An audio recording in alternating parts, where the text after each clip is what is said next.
Hello, tech friends, and thank you for tuning into Emerging Technologies in Business, where we take a deep dive into different technologies that are impacting businesses today and in the very near future. I'm your host, Brock Riney, and this podcast is brought to you by ConcannonXR. Let's talk tech. Hey, everybody. Welcome back for another episode. Today, I get the chance to speak with Immersive Search's specialist XR recruiter and co-founder Emilios, as well as Immersive Search's business manager Rajat. Immersive Search addresses the skills gap currently in the XR space by building a global network of talent and connecting that talent with the organizations that are expanding their initiatives here in the XR world. So Emilios, Rajat, welcome to the show. How are you guys doing today? Yeah, good. Thank you, Brock. I'm good. Thanks for asking, Brock. Really excited for this podcast. Absolutely. It's going to be great. And I'm really thankful that you guys are here to share your story. And Emilios, I'll start with you. Can you give our audience a quick kind of overview, background on some of the services that Immersive Search offers to companies that are looking for this XR talent? Sure. Thanks for having us, Brock. It's an honor for us to participate in this podcast. Immersive Search is a global AR VR recruitment agency. We've been operating in this space for just under 3 years now.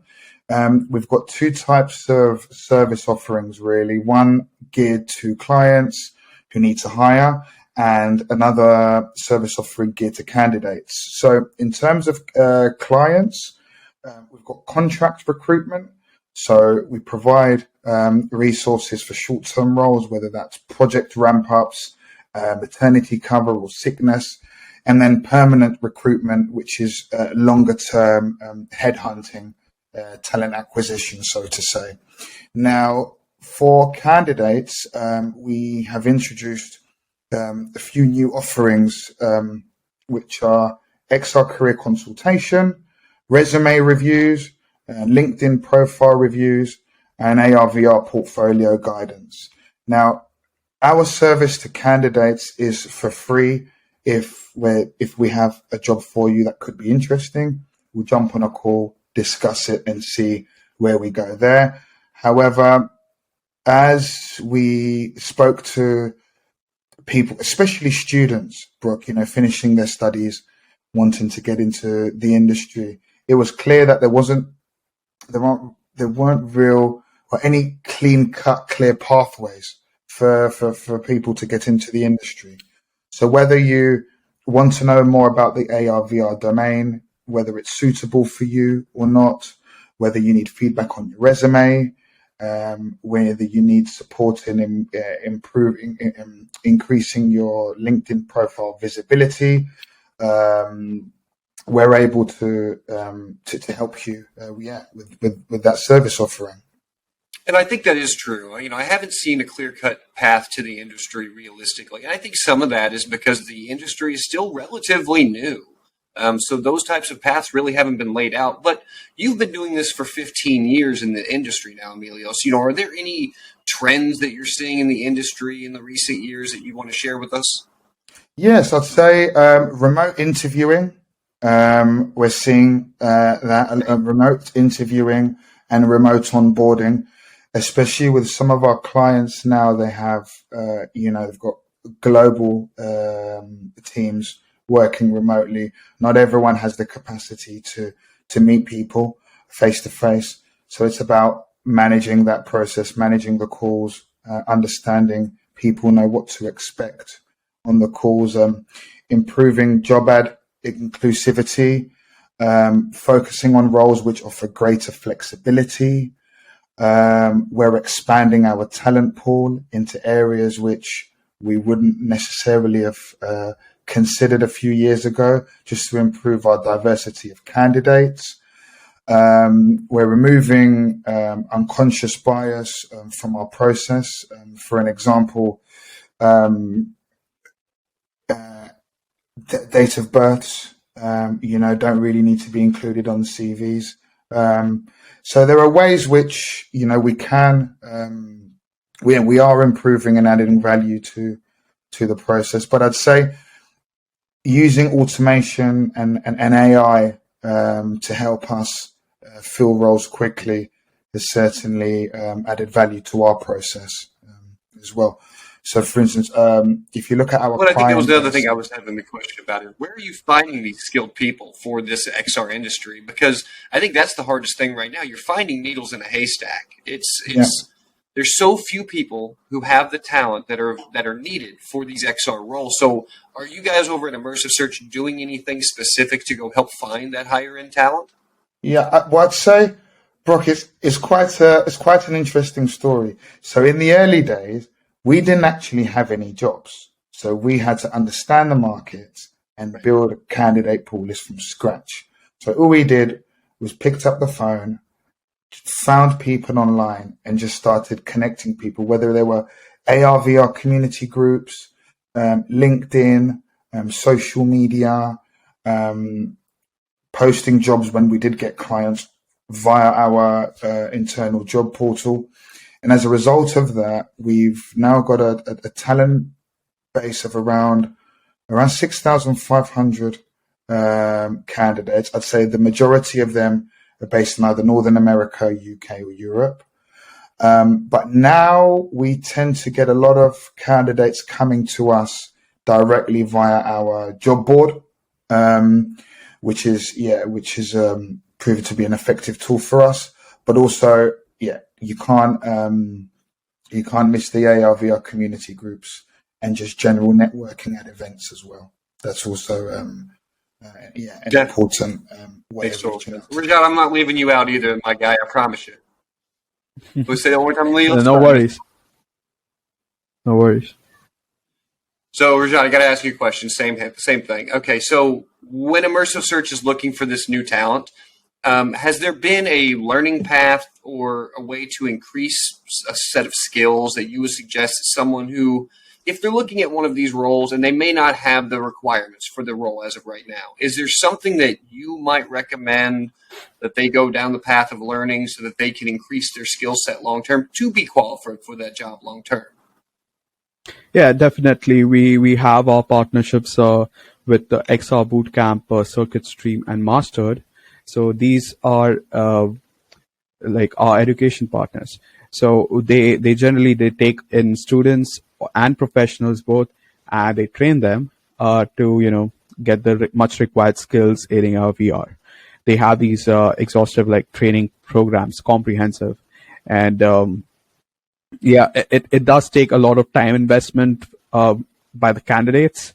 It requires that kind of commitment from the candidates that they are willing to explore the deep ocean of AR VR. All right.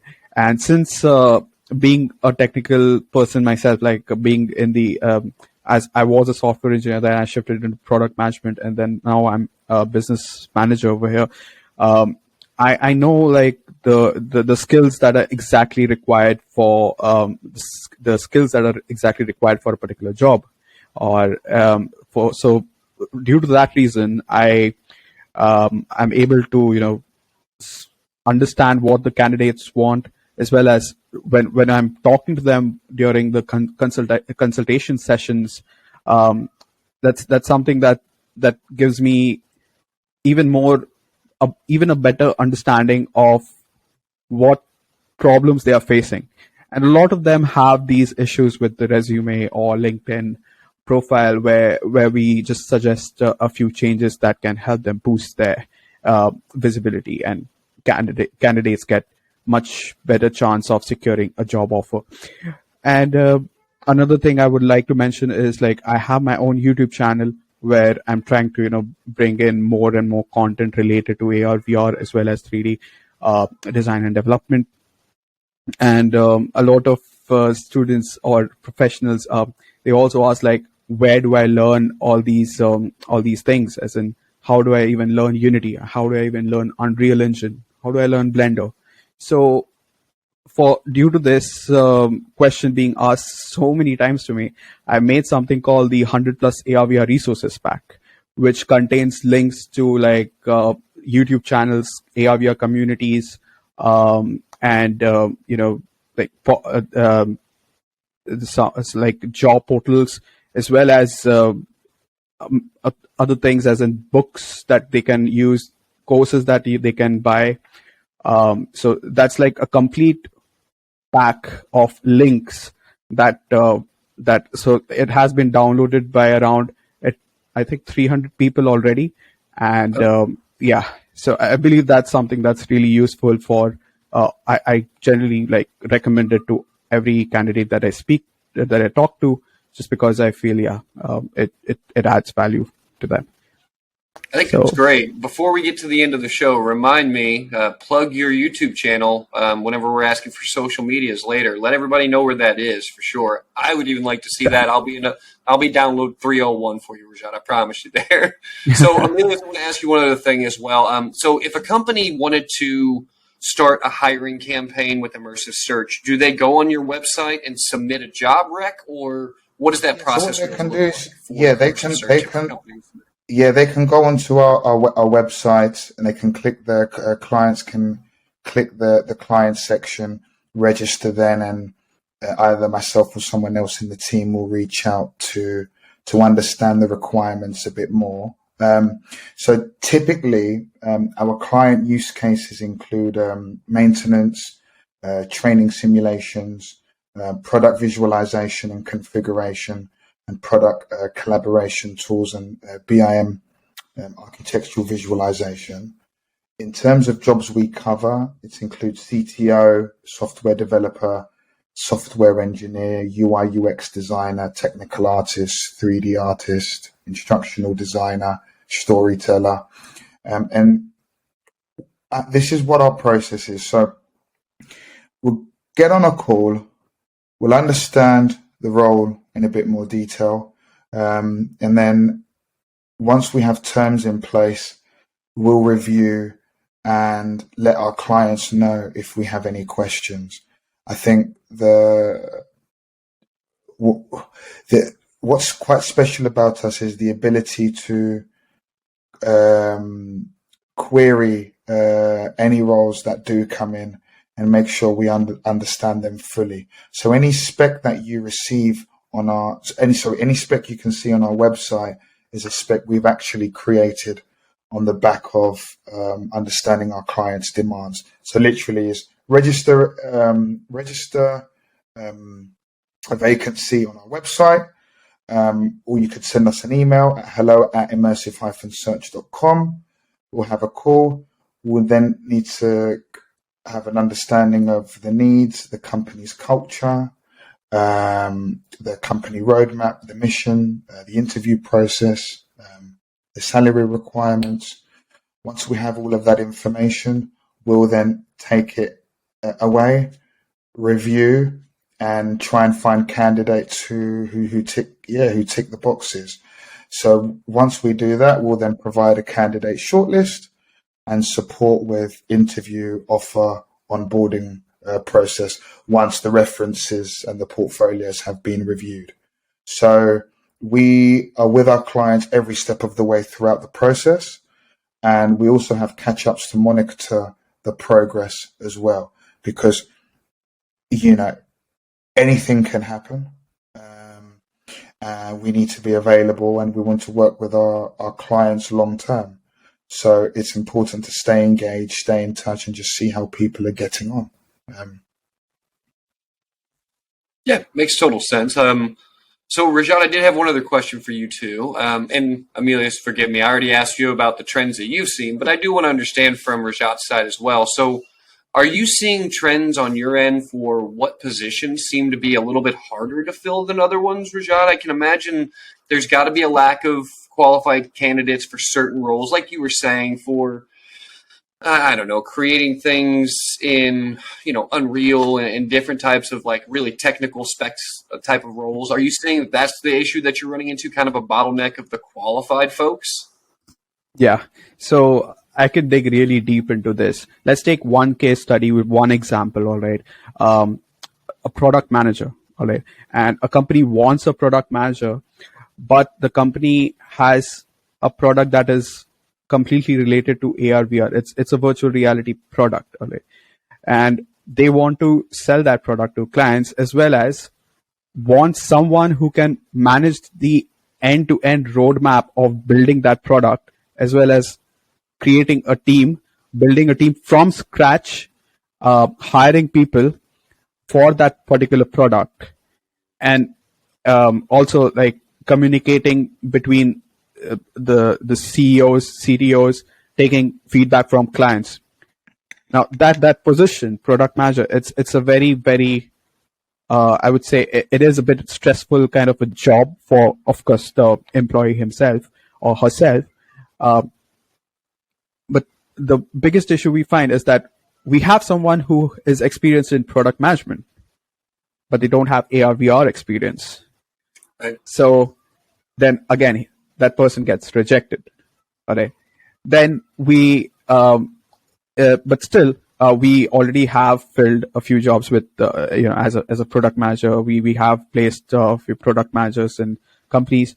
Another company was like, they want someone as a product manager, but they want someone who has engineering experience as well, because they have a very technical product, as in they have a product, let's say like an SDK for Unity, which they want to bring out. They want to bring out the features for the users, but the users are not consumers; they are developers, because the developers will be using that SDK to create AR/VR experiences.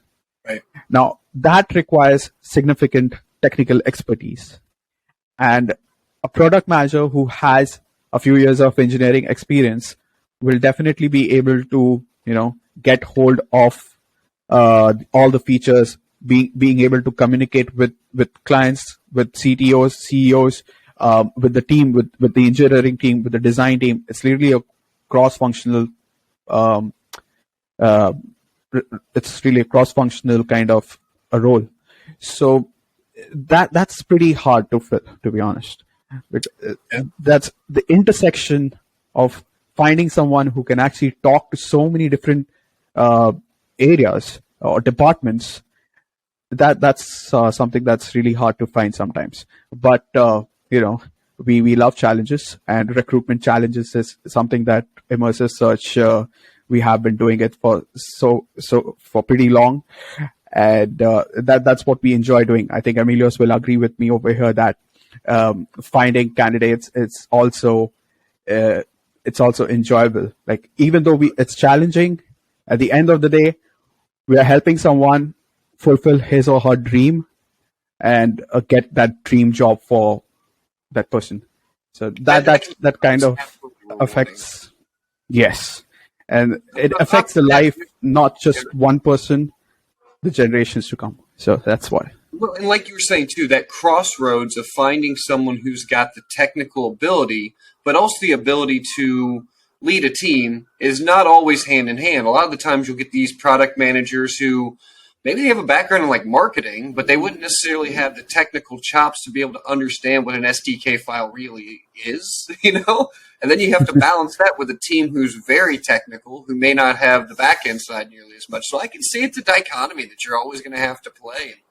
But I do like how you guys have set it up to where if let's say you're not a best fit for this role right now, you're going to give them that guiding and that learning path to get them to the place where they want to be long term. And I think that's the biggest thing that everyone needs to take away here, is that it's not just finding you a job. If there is a job that you want, it's the ability to help you get from point A to point D, which sometimes may seem insurmountable when you're first looking at it, but broken down into bite-sized steps and knowing where you need to go next. I think that's really going to make a big change to a lot of people's lives who are smart enough to come look up Immersive Search whenever they're looking for these types of AR, VR, and XR jobs. So, Absolutely. 2 more questions for you guys. I don't want to get too far in the weeds with you, but I really enjoyed talking to you too. So I got to ask you, Emilios, what lessons have you learned along the way? So I know you've been doing this for 15 years, but the thing I like to ask folks who are starting their own business, who have their own business, or what are the gems that have happened to you when you've tripped, you've fallen, something didn't go right, everything went wrong, but there was a lesson that came out of it, something that made you better, something that made you stronger, made the company better or stronger? So I've got a few, Brock. Always give candidates feedback. Always. Whether projects have been put on hold, whether they've applied for a role which they're not entirely suitable for, or whether they've sent your CV and you don't have anything available for them. People really appreciate feedback. Candidates are simply fed up with applying for roles and hearing nothing back. You know, if candidates are rejected for whatever reason, why were they rejected? You know, it's our responsibility to try and get that information for them, so then the candidate understands, and hopefully we can use that to motivate them and help them in their search for an alternative role. I know this sounds a bit cliche, but never give up. And I'll give you an example. Sure. So most of our clients come to us to fill jobs which they can't fill. So if you look at that level, most of the roles are probably mid to senior level roles. Now, some searches can be exhausting. You could get days where you're unable to find anyone, or you are able to find people, but their situation's changed. So, for instance, a lot of the good people we know are happy with what they're doing. They're happy in their job. So, right, they don't want to leave. Yeah, they don't want to leave. And then the candidates who do want to leave, they probably have other roles that they're considering also. So then it's okay.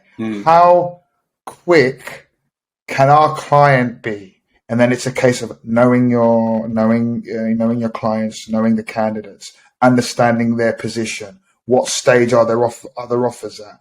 You have to push. We have to push our clients sometimes to try and move quicker than they would. And then it's a case of everyone's busy, Brock, trying to pin people down at the same time to take interviews. It's challenging, you know.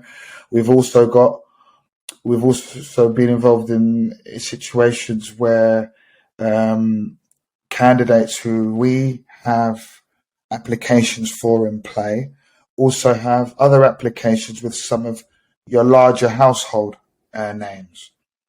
A lot of the time, those processes are quite slow, but the candidate's not willing to make a final decision until all of their applications have finished. So what we could be faced with, what we have been faced with, is a candidate being offered a job, but not being able to accept the job until they're able to hear of all of their applications at the same time, so then they can make an informed decision. We have to manage that with our end client.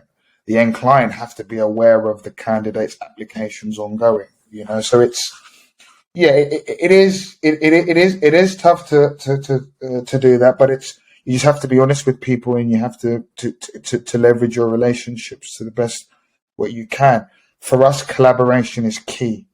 You know, talk to your customers, talk to your candidates. You know, ask them for their take on things. You know, ask them for ways that we can improve our process.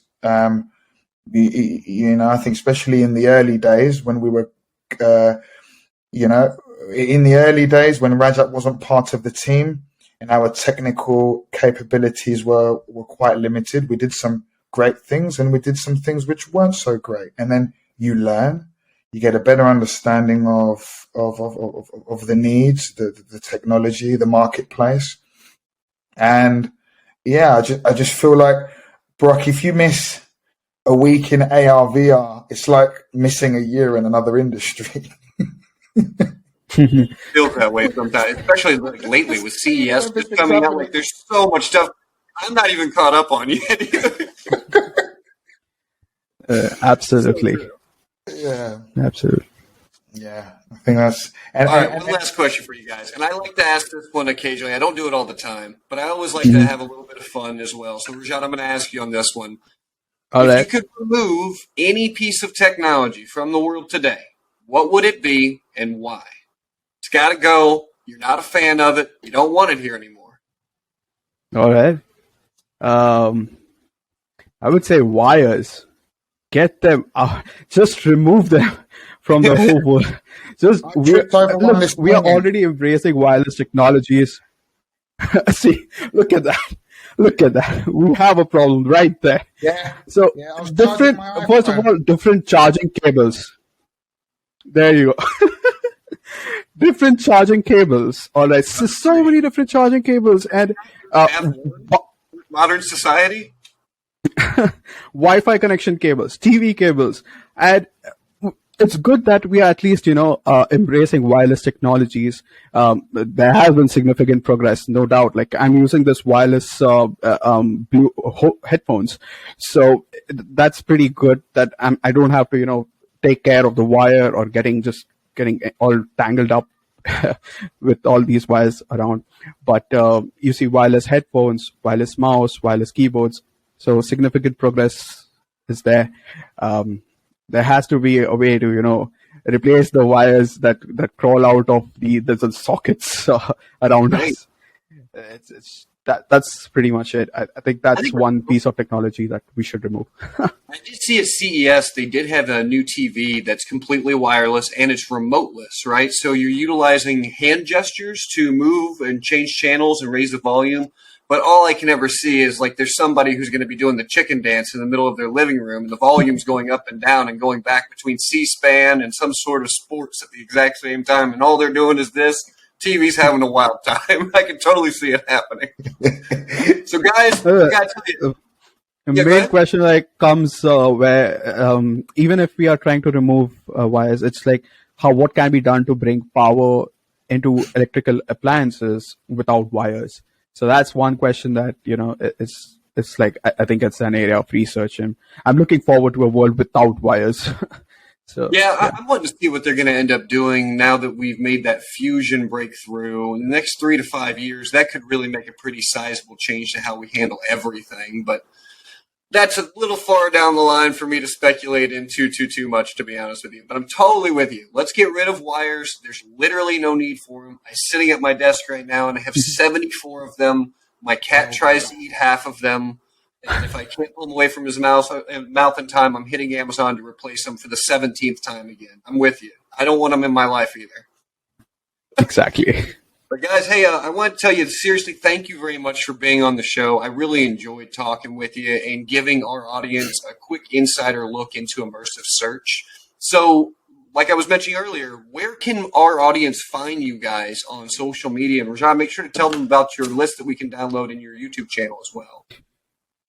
So, immersivesearch.com, immersive-search.com is our website.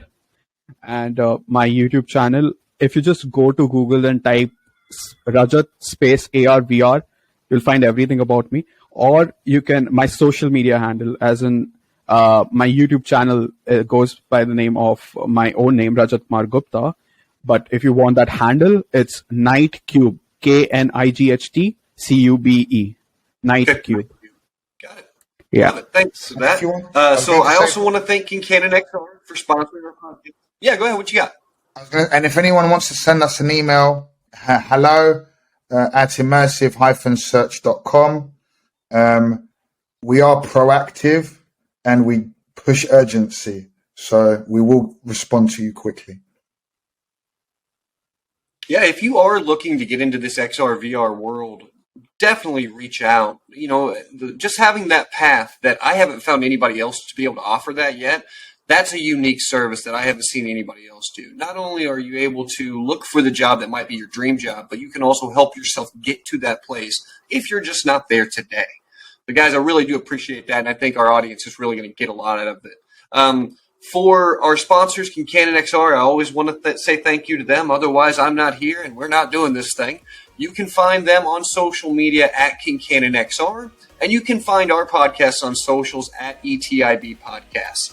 I have a new goal for 2023, and that's to have the podcast reach 1,000 subscribers. So if you can, do us a favor and do ConcannonXR a favor. If we do get to 1,000 subscribers, Concannon will be sending me to CES in 2024 to do live interviews. So please do that for your boy right here, if you don't mind.